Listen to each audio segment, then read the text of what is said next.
Louis XIV, 1638 to 1714, the brilliant king of France. The Sun King liked life at court. The bustling world of Versailles was to his taste. But he wanted to be the sun, around which the entire universe of the court revolved.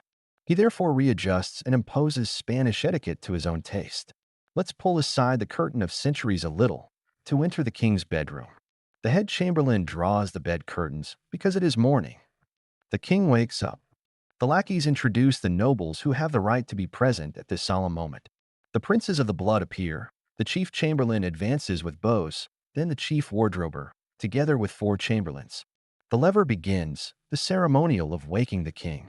The king descends from the illustrious bed, which is placed in the direction of the axis of the Garden of Versailles and constitutes the center of the castle. The Sun King is the center of his court, just as the sun is the center of the planetary system. After a short prayer, the first chamberlain drops a few drops of aromatic essence on his hand, and with this the morning washing is finished. The first chamberlain puts on his slippers, then hands the house gown to the chief chamberlain, who dresses the king. Then the king sits down in his armchair.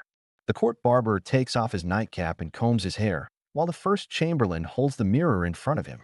These are uninteresting details, to the point of boredom, but in the life of the court of Versailles they were of great importance and full of significance. Putting on the king's slippers or house gown was an extraordinary favor, which the other courtiers looked at with envy.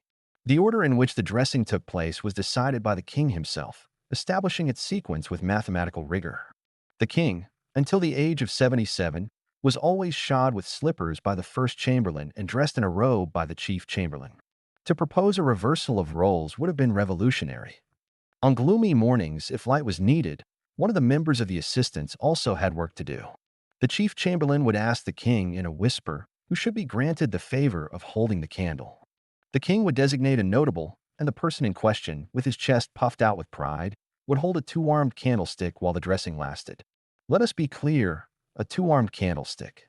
Because in the well-thought-out and polished mechanism of court etiquette, Louis even provided for the right to use candlesticks. Only the king was allowed to use a 2-branch candlestick. Everyone else had to light their own candlestick with only 1 branch. What about these kings?